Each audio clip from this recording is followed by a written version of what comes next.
Monsieur Gollnisch, pour les non-inscrits. Monsieur le Premier ministre, cher ancien collègue, vous nous entretenez de l'avenir de l'Union européenne. Disons les choses franchement, cet avenir sera bien sombre si l'on ne change pas radicalement de perspective. Au cours des 30 années que j'ai passées dans ce Parlement, j'ai vu se développer une dynamique de groupe perverse, prométhéenne, je devrais dire luciférienne, telle que la majorité de nos collègues s'est crue apte à donner au monde entier des principes qu'ils proclament mais qu'ils ne suivent pas à l'égard de leurs collègues de la minorité. En outre, ils se persuadent qu'ils ont mandat pour gérer tous les aspects de la vie politique, économique, sociale, culturelle, sexuelle même de 500 millions d'Européens. Ils croient participer à l'édification radieuse du super État euromondialiste, bourré de directives, surchargé de normes, de règles, de contraintes, mais ouvert à la concurrence de pays qui n'en ont aucune ou qui en ont très peu. Monsieur le Premier ministre, vous dont le pays s'est libéré de l'oppression de l'Union des républiques socialistes soviétiques, ne cédez pas au mirage de la nouvelle Union soviétique mondialiste qui s'échafaude ici.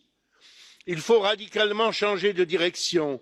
Il faut fonder notre Europe sur les vraies valeurs de notre civilisation, sur l'accueil de la vie et non sur l'avortement massif, sur la famille et non sur la promotion systématique des minorités sexuelles qui n'en demandent d'ailleurs pas tant.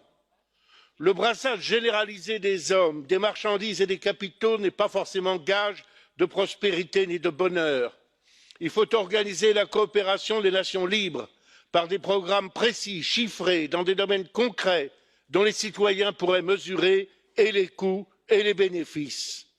La révolte des peuples contre ceux qui veulent les contraindre, méprisent leurs identités particulières, bafouent leur volonté est en marche.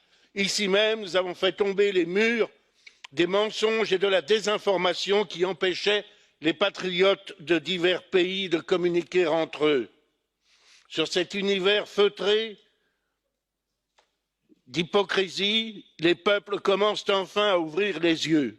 Nous avons semé, d'autres récolteront, qui savent que la liberté des nations est la condition du maintien de notre civilisation européenne. Vive l'alliance des peuples libres dans une Europe des nations renouvelée.